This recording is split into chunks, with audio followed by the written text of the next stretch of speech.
Hello दोस्तों, आप सभी का स्वागत है फिजिक्स की क्लास में।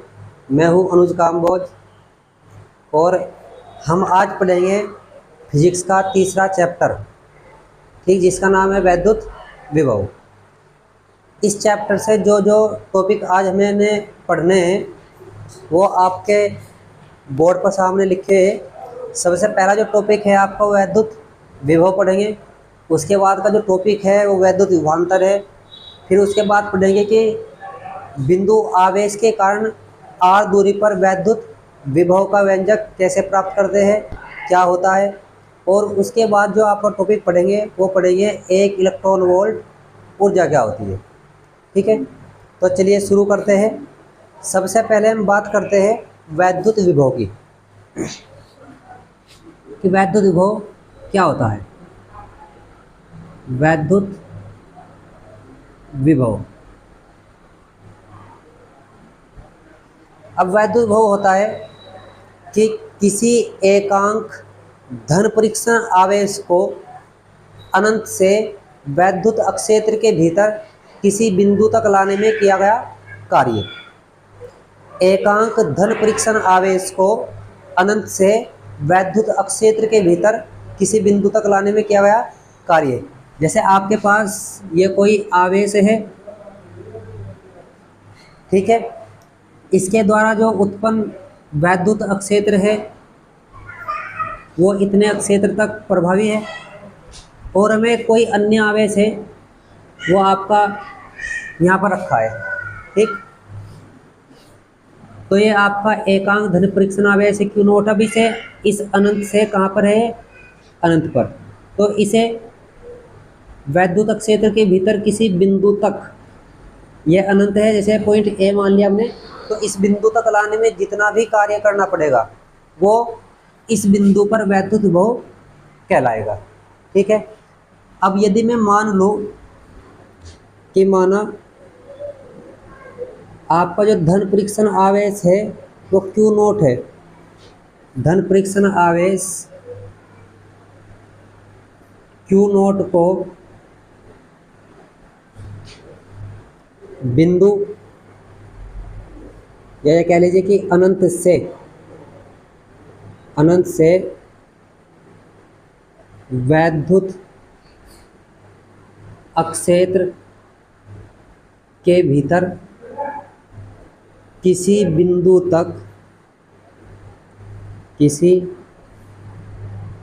तक लाने में किया गया कार्य कितना है, W है। तब इस बिंदु का जो वैद्युत विभव होगा वो क्या होगा। अब वैद्युत विभव को प्रेजेंट करते हैं किससे, हम V से। तो V बराबर हो जाएगा आपका W/Q नोट। ठीक है, क्या हो जाएगा आपका W/Q नोट। आप 1 मिनट रुक जाइए, ठीक है। अब दिखाई सही दे रहा होगा, थोड़ी लाइट लग रही थी बोर्ड पर। तो हम वैद्युत विभव V के बारे में बात कर रहे हैं। जो आपका V होगा वो W/Q नोट होगा। अब यदि इस सूत्र से V बराबर W/Q नोट से इसका मात्रक हम ज्ञात करें तो मात्रक क्या होगा, इसका जो मात्रक होगा, आप जानते हैं W का क्या होता है, जूल, ठीक है, प्रति, और Q का क्या होता है, कूलाम। तो आपका जो वैद्युत विभव है इसका मात्रक होता है जूल प्रति कूलाम, और इस जूल प्रति कूलाम को ही हम कहते हैं वोल्ट। क्या नाम देते हैं इसको, वोल्ट। ठीक है, हम कह सकते हैं कि 1 जूल प्रति कूलाम में 1 वोल्ट होता है। यानी कि 1 जूल प्रति कूलाम किसके बराबर होता है, 1 वोल्ट के बराबर होता है। कैसी राशि है यह, आपकी जो वैद्युत विभव है वो एक अदिश राशि है। ठीक है, कैसी राशि? अदिश राशि। यानी कि सबसे पहली बात, इसका जो मात्रक होता है वो क्या होता है? जूल प्रति कूलम या वोल्ट होता है। दूसरा जो मात्रक है, दूसरी जो बात है वो क्या है कि यह एक अदिश राशि है। यदि हम इसकी विमा ज्ञात करें तो विमा कैसे ज्ञात करेंगे? तो विमा ज्ञात करने के लिए हम जानते हैं कि जो आपका जूल होता है उसकी विमा क्या होती है? m L⁻², T⁻⁻²। और जो आवेश होता है कूलम, इसकी विमा क्या होती है? A/T। तो आपका m L⁻²,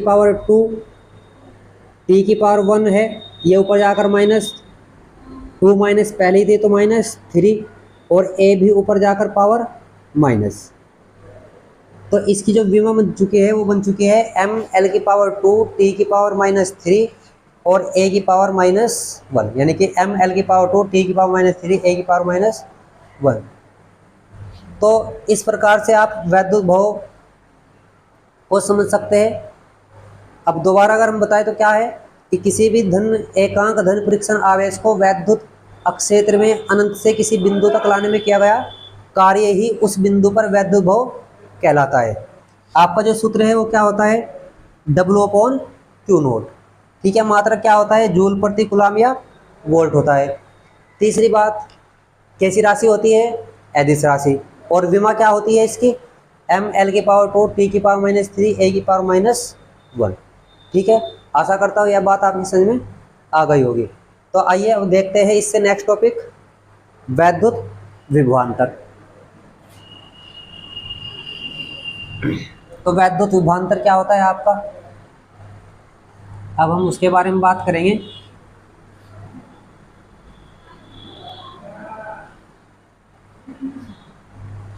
वैद्युत विभवांतर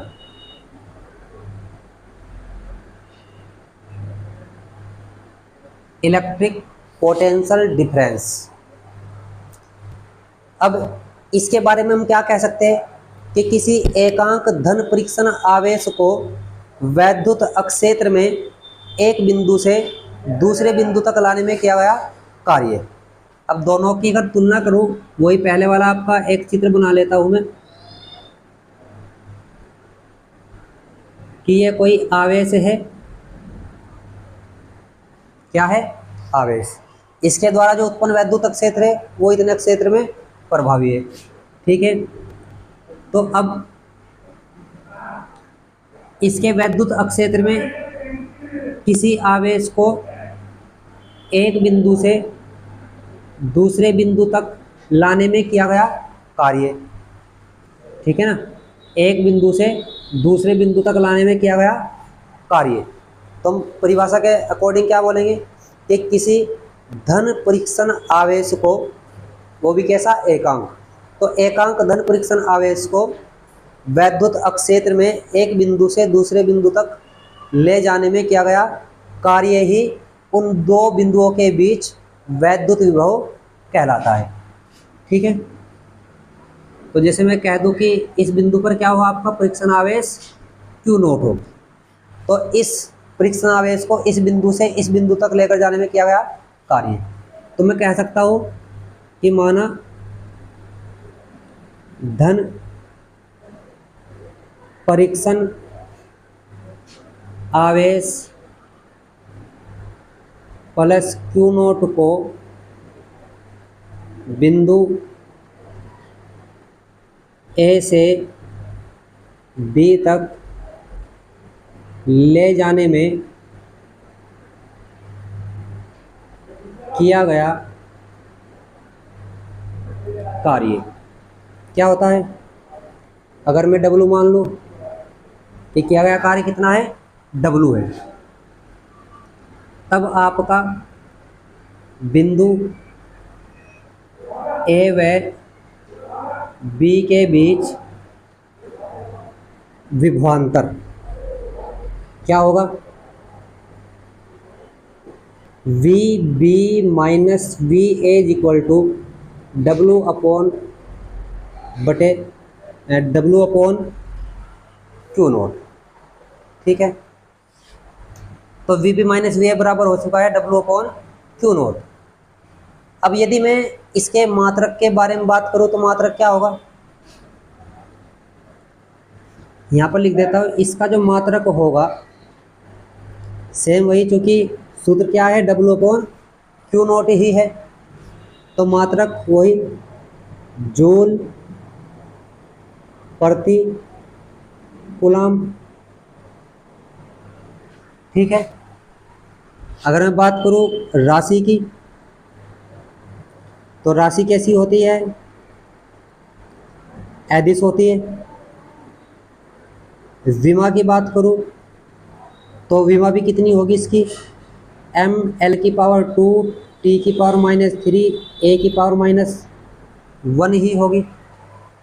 और एक पॉइंट आपको ध्यान रखना है कि जो अनंत पर वैद्युत विभव होता है, कहाँ पर, अनंत पर, यानी कि इन्फिनिटी पर, वो कितना होता है, शून्य। यानी कि अनंत पर वैद्युत विभव शून्य माना जाता है। अब आपको इतनी बात पता लग चुकी है कि वैद्युत क्षेत्र में बिंदु बिंदु ए से बिंदु बी तक लाने में जो किया गया कार्य है डब्ल्यू अपॉन क्यू नोट है। तब इन दोनों बिंदुओं के बीच विभवांतर हो चुका है V B minus V A. अब बात कुछ ऐसी है कि यदि मैं इस बिंदु ए को कहाँ पर मान लूँ, अनंत पर मान लूँ, तो ये बन जाएगा आपका V B minus V infinity is equal to W upon Q naught. ठीक है ना, हम जानते हैं कि अनंत पर वैद्युत विभव कितना माना जाता है, शून्य। तो वी बी माइनस शून्य बराबर डब्ल्यू अपॉन क्यू नोट। तो वी बी बराबर है आपका डब्ल्यू अपॉन क्यू नोट।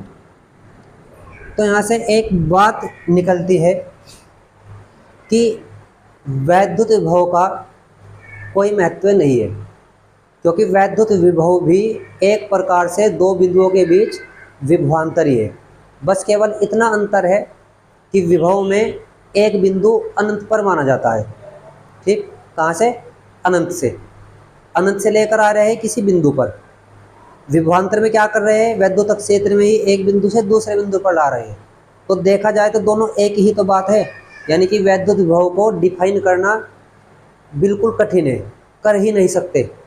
हम विभवांतर को ही डिफाइन कर सकते हैं, क्योंकि विभवांतर किसके, अब विभव कहते हैं ना, विभव विभव किसके सापेक्ष लिया जाता है, अनंत के सापेक्ष। अनंत पर वैद्युत विभव कितना होता है, शून्य। तो है तो वो भी विभवांतर ही। तो किसी भी बिंदु पर इस प्रकार विभव ज्ञात नहीं कर सकते। किसी बिंदु पर क्या ज्ञात कर सकते हैं, विभवांतर। ठीक है, तो आपका विभवांतर कितना होता है, V B minus V A बराबर डब्ल्यू अपॉन क्यू नोट। आशा करता हूँ विभवांतर आपकी समझ में आ गया होगा। तो अब इससे नेक्स्ट टॉपिक देखते हैं, वो क्या है आपका, कि बिंदु आवेश के कारण r दूरी पर वैद्युत विभव।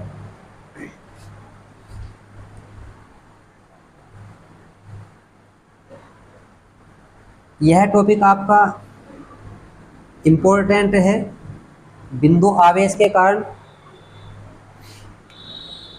अब मैं इन्हें नंबर दे देता हूँ, पहला नंबर, दूसरा नंबर और तीसरा नंबर।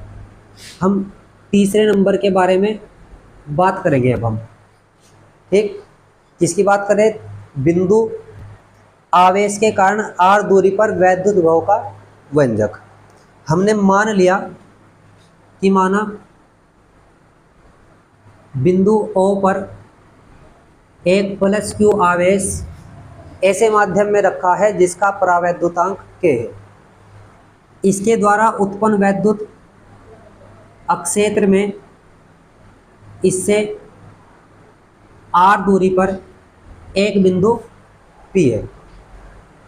ठीक है ना, थोड़ा बड़ा चित्र बना लेते हैं। बिंदु O पर क्या रखा है, प्लस क्यू आवेश, वो भी एक ऐसे माध्यम में जिसका परावैद्युतांक k है, और इससे r दूरी पर एक बिंदु P है जिस पर वैद्युत विभव ज्ञात करना है। क्या ज्ञात करना है, वैद्युत विभव। तो क्या होगा, अब हमने मान लिया कि इस आवेश के द्वारा उत्पन्न वैद्युत क्षेत्र में इस आवेश से x दूरी पर एक बिंदु B है, जिस पर क्या रखा है, परीक्षण आवेश Q0 रखा है।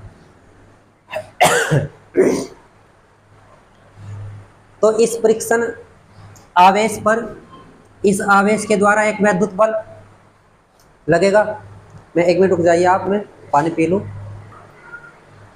तुम क्या कह रहे हैं कि इस प्लस Q आवेश के द्वारा Q0 पर जो लगने वाला वैद्युत बल होगा वो कितना होगा, F बराबर 1/4 pi epsilon note into K Q0 upon distance कितनी है बीच की, x²। ठीक है इतनी बात। अब हम जानते हैं कि यदि मैं इस परीक्षण आवेश को बिंदु B से बिंदु A तक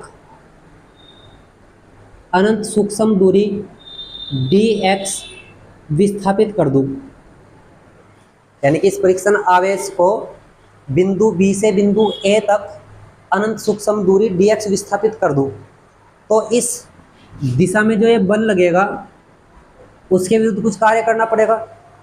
तो वो कार्य निकाल लेंगे कि परीक्षण आवेश Q0 को बिंदु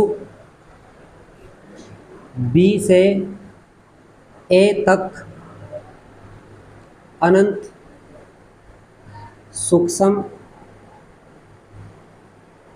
दूरी dx विस्थापित करने में किया गया कार्य क्या होगा, W आपका dW हो जाएगा F इंटू माइनस dx। ठीक है, F आपका क्या है, इधर को लिख लेता हूँ थोड़ा, dW equal to minus F into minus dx। अब ये माइनस क्यों है, क्योंकि आपका जो विस्थापन है वो बल के विपरीत दिशा में हो रहा है। बल आपका इस साइड है और विस्थापन आपका किस साइड हो रहा है आवेश में, इस साइड। तो इसलिए इसका जो विस्थापन है वो कैसे ले लिया है हमने, निगेटिव ले लिया है। तो dW बराबर F इंटू माइनस dx हो चुका है। F की वैल्यू आप ऊपर से रख दीजिए, तो dW आपका क्या होगा, यह माइनस चिन्ह 1/4 पाई एप्सिलॉन नोट के Q0 upon x² into dx है। तो अब हमें ज्ञात करना है विभव, और विभव क्या होता है कि किसी परीक्षण आवेश को अनंत से वैद्युत क्षेत्र के भीतर लाना पड़ता है। तो इस आवेश Q0 को कहाँ से, अनंत से इस बिंदु तक लेकर आएंगे, यानी कि Q0 को अनंत से P तक लाने में किया गया कार्य क्या होगा, जो किया गया कार्य होगा आपका W, वो हो जाएगा इस dW का समाकलन। और dW का समाकलन क्या होगा, पहला आप वैल्यू रख दीजिए, -1/4 पाई एप्सिलॉन नोट के Q into Q0 upon x² dx। ठीक है, माइनस बाहर, Q0 बाहर, और बटे में 4 पाई एप्सिलॉन नोट के भी बाहर। तो समाकलन के अंदर क्या बचेगा, 1/x² इंटू dx। ठीक है, 1/x² का जो समाकलन होता है वो क्या होता है, करके देख लीजिए, आप जानते होंगे, वो होता है -1/x। कितना होता है, -1/x। अब जब आप यहाँ पर ये समाकलन करेंगे, क्या करेंगे, समाकलन, तो आवेश को आप कहाँ से कहाँ तक लेकर आ रहे हैं, अनंत से बिंदु P तक। बिंदु P की दूरी क्या है, R है। तो इसकी जो लिमिट बन चुकी है वो बन चुकी है infinity to R, infinity to R, infinity to R, और यहाँ भी इन्फिनिटी टू R। तो ये इसकी लोअर लिमिट है और ये इसकी अपर लिमिट है। ये माइनस आपका बाहर आ जाएगा, माइनस माइनस हो जाएंगे प्लस, ठीक है। तो अब आप इस लिमिट को रख दीजिए, आप जानते ही होंगे। अब यदि मैं आपको इसका समाकलन बताऊं कि कैसे हुआ है, जैसे आपका ये 1/x² है, तो इसका समाकलन कैसे हुआ है, -1/x, वो देख लीजिए। x की घात 2 जब ऊपर जाएगा तो घात हो जाएंगे माइनस की, तो x की पावर -2 dx आ चुका है। और इसका जो समाकलन होता है, आप जानते हैं कि अगर चर की पावर अचर कोई वैल्यू है तो ये जो एक घात है, इस घात में 1 की वृद्धि होगी और जितनी टोटल घात बनेगी उतना ही बटे में आ जाएगा। यानी कि घात में आप 1 की वृद्धि कर दीजिए, यानी कि -2 + 1, और जितनी घात है उतना ही इसके बटे में आ जाएगा, -2 + 1। अब ऊपर घात कितनी बन चुकी है, 2 में से 1 गए -1, बटे में -1, तो ये तो माइनस चिन्ह आपका है। और x की घात जब नीचे जाएगा बटे में तो घात कैसे हो जाएगी, 1 प्लस। तो इस तरह 1/x² का जो समाकलन है वो -1/x है। तो हमने वही यहाँ पर वैल्यू रख दी है। अब क्या करोगे आप, जो आपका W बन चुका है वो क्या बन चुका है, माइनस माइनस प्लस। पहले आप अपर लिमिट रखोगे, क्योंकि ये लिमिट होती है उसकी वैल्यू जिसके सापेक्ष हम समाकलन करते हैं। तो किसकी वैल्यू है, दोनों x की वैल्यू है, ये भी x की, ये भी x की, तो किसकी जगह रखेंगे, x की, तो रख दीजिए। बार आपका क्या है, q × Q0/4πε0 के 1/x, x का मान क्या रखोगे, r, तो 1/r -1/∞, क्योंकि लोअर लिमिट क्या है, इन्फिनिटी है, और 1/∞ की वैल्यू होती है कितनी, 0, तो यहाँ पर 0 रख दीजिए। तो ये 0 बन जाएगा, आपका क्या बचेगा, केवल ये बचेगा आपके पास 1/4πε0 के × Q0/r, ठीक है ना इतनी बात। अब बिंदु P पर विभव क्या होगा, बिंदु P पर विभव वो होता है V = W/Q0। तो वैल्यू आप रख दीजिए, क्या रखोगे, W की वैल्यू आपके पास आई है 1/4πε0 के Q0/r, और Q0 बटे में है तो ये इससे कट जाएगा। तो V बराबर आपके पास बचा है 1/4πε0 × k Q/r, ठीक है। मात्रा क्या है इसका, वोल्ट। तो ये सूत्र इसका बन चुका है। यहाँ से आप कह सकते हैं कि किसी भी आवेश के कारण जो विभव होता है वो व्युत्क्रमानुपाती होता है r के, यानी कि जैसे जैसे दूरी बढ़ती जाएगी वैसे वैसे v की वैल्यू घटती जाएगी। यानी कि सामान्य भाषा में हम अगर देखें तो यहाँ कह सकते हैं कि इस आवेश से a कम दूरी पर है और b अधिक दूरी पर है, ठीक है ना। तो a कम दूरी पर होने के कारण इस पर विभव ज़्यादा होगा और इस पर विभव कम होगा, यानी कि इस आवेश से जितनी हम ज़्यादा दूर चलेंगे उतना ही विभव घटता जाएगा, ठीक है ना। तो अब आपका एक अंतिम छोटा सा टॉपिक रह चुका है, वो क्या है, 1 इलेक्ट्रॉन वोल्ट ऊर्जा। इसका आप स्क्रीनशॉट ले लीजिए, फिर नोट्स बना लीजिएगा, ठीक है। तो अंतिम टॉपिक क्या है आपका, अंतिम टॉपिक है 1 इलेक्ट्रॉन वोल्ट ऊर्जा। तो 1 इलेक्ट्रॉन वोल्ट ऊर्जा में सबसे पहले तो यही बात है कि जब ये MCQ में पूछा जाता है मल्टीपल चॉइस क्वेश्चन में, तो एक इलेक्ट्रॉन वोल्ट ऊर्जा, शॉर्ट फॉर्म में 1 eV, तो ये आपका जो 1 इलेक्ट्रॉन वोल्ट है, ये जो मात्रक है किसका है? सबसे पहली बात यह है कि ये मात्रक है ऊर्जा का, और बच्चे इस मात्रक को समझ लेते हैं विभव का। तो सबसे पहले इस कन्फ्यूजन को ध्यान रखना है कि ये किसका मात्रक है? ये मात्रक है आपका ऊर्जा का। दूसरी बात, होता क्या है? एक इलेक्ट्रॉन वोल्ट वह ऊर्जा है जो कि कोई इलेक्ट्रॉन 1 वोल्ट विभवांतर द्वारा त्वरित होने पर प्राप्त करता है। मतलब यह है कि यदि मैं किसी इलेक्ट्रॉन को 1 वोल्ट विभवांतर द्वारा क्या कर दूं? त्वरित का मतलब इसके वेग में परिवर्तन कर दूं। किसके द्वारा? 1 वोल्ट विभवांतर द्वारा। तो जो इसकी टोटल ऊर्जा होगी, या 1 वोल्ट विभवांतर द्वारा त्वरित करने में जो हमें कार्य करना पड़ेगा, वही होगी 1 इलेक्ट्रॉन वोल्ट ऊर्जा। तो आपकी हम कह सकते हैं कि जो 1 इलेक्ट्रॉन वोल्ट ऊर्जा होती है, वो होती है 1.6 गुना 10⁻⁻19 जूल। ठीक है, पहली बात आपको याद ये रखनी है। अब यदि मैं इसके बड़े मात्रक लूँ तो 1 MeV, मिलियन इलेक्ट्रॉन वोल्ट या मेगा इलेक्ट्रॉन वोल्ट, वो होता है आपका 1.6 गुना 10⁻13 जूल।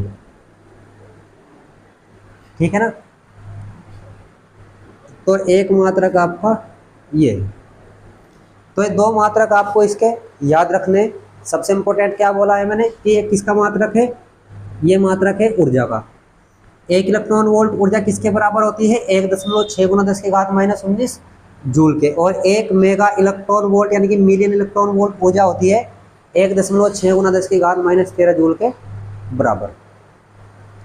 अब यदि थोड़ी सी और बात कर लो कि वैद्युत विभव का महत्व क्या होता है।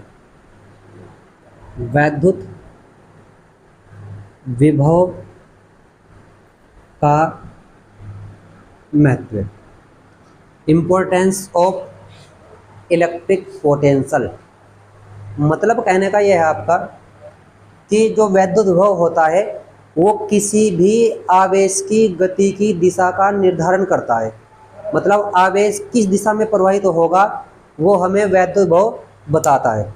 ठीक है, जैसे आपका सामान्य सी भाषा में ले लीजिए कि जैसे आपका जल है, जल हमेशा ऊंचे तल से नीचे तल की तरफ प्रवाहित होगा। उष्मा, जो आपके टेम्परेचर से उष्मा प्रवाहित होती है, उष्मा हमेशा ऊंचे ताप से नीचे ताप की ओर प्रवाहित होती है। 2 बात बोली मैंने। पहली बात बोली है क्या कि आपका जो जल है वो हमेशा ऊंचाई से नीचाई की तरफ प्रवाहित होगा, ऊंचे तल से नीचे तल की तरफ प्रवाहित होगा। और जो आपकी उष्मा होती है वो क्या होती है? ऊंचे ताप से नीचे ताप की ओर प्रवाहित होती है। ठीक है, तो अगर मैं जल की बात करूं तो जल का जो प्रवाह है वो किसके कारण हुआ है? ऊंचाई के अंतर के कारण। और आपका जो उष्मा का प्रवाह हुआ है, उष्मा का प्रवाह भी किसके कारण हुआ है? तापांतर के कारण। ठीक है ना? तो ये ऊंचाई के अंतर के कारण है, ये ताप के अंतर के कारण है। तो इसी प्रकार आवेश का जो प्रवाह होता है, आवेश का प्रवाह वो किसके कारण होता है? वो होता है विभवांतर के कारण। यानी कि जब किन्हीं 2 सिरों के बीच विभव का अंतर होगा तब आपका आवेश प्रवाहित होगा। तो यहाँ से हम बात सामान्य कह सकते हैं कि जो विभव होता है वो आवेश की दिशा को और आवेश के प्रवाह की दिशा को बताता है। आपकी जो नेक्स्ट बात है वो ये है कि यदि हम, अब इसमें एक बात ध्यान रखना है कि आपका जो आवेश है वो ऊंचे विभव से, किधर से? ऊंचे विभव से नीचे विभव की ओर प्रवाहित होता है। लेकिन आवेश कैसा होना चाहिए? धन आवेश, यानी कि पॉजिटिव चार्ज। तो पॉजिटिव चार्ज हमेशा ऊंचे विभव से नीचे विभव की ओर चलेगा। यदि मैं किन्हीं दो धन आवेशित चालकों को जोड़ दूं, कैसे चालक है आपके? दो धनावेशित चालक है, एक ये ए बी, और इन्हें मैं आपस में जोड़ दूं, तो जोड़ने के बाद जो आवेश का प्रवाह है वो हमेशा ऊंचे विभव से नीचे विभव की ओर प्रवाहित होगा, जो प्लस चार्ज है। ठीक है इतनी बात। और तब तक होगा जब तक इसका विभव इसके विभव के बराबर नहीं हो जाता। एक बात तो आपकी ये हो गई है। नेक्स्ट बात क्या है कि किसी भी वस्तु का विभव, पृथ्वी पर किसी भी वस्तु का विभव वो पृथ्वी के सापेक्ष लेते हैं। किसके सापेक्ष? पृथ्वी के सापेक्ष। और पृथ्वी का जो विभव होता है वो कितना होता है? पृथ्वी का जो विभव होता है वो होता है 0। ठीक है, तो पृथ्वी का विभव कितना होता है? 0 होता है। तो पहली बात आपकी यही है कि पृथ्वी के सापेक्ष प्रत्येक वस्तु का विभव लिया जाता है और पृथ्वी का विभव होता है 0। नेक्स्ट बात आपकी क्या है कि जैसे आपका ये धन आवेशित चालक है और ये आपका ऋण आवेशित चालक है, और यदि मैं इन्हें किससे जोड़ दूं? पृथ्वी से जोड़ दूं। किससे जोड़ूं? पृथ्वी से।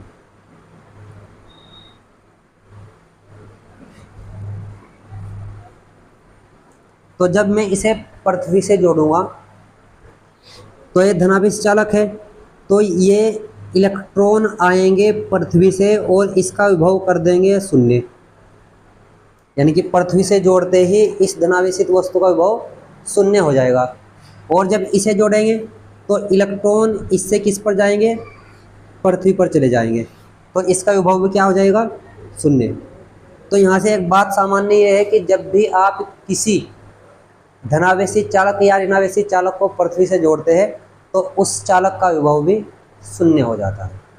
ठीक है, तो ये आपकी विभव के बारे में कुछ छोटी छोटी बातें थी, आपकी समझ में अच्छे से आ गई होंगी। ठीक है, अगर वीडियो आपको अच्छी लगी हो तो अपने दोस्तों को शेयर कर दीजिएगा। अब हम इससे जो नेक्स्ट टॉपिक है वो नेक्स्ट वीडियो में पढ़ाएंगे, तो फिर मिलते हैं। तब तक के लिए सभी बच्चों को बहुत बहुत धन्यवाद। और ये धन्यवाद मैं इसलिए देता हूँ कि जो बच्चे वीडियो को देखते हैं उन्हें पता लग जाएगा कि इस वीडियो का उन्हें कितना अधिक फ़ायदा मिला है। ठीक है ना।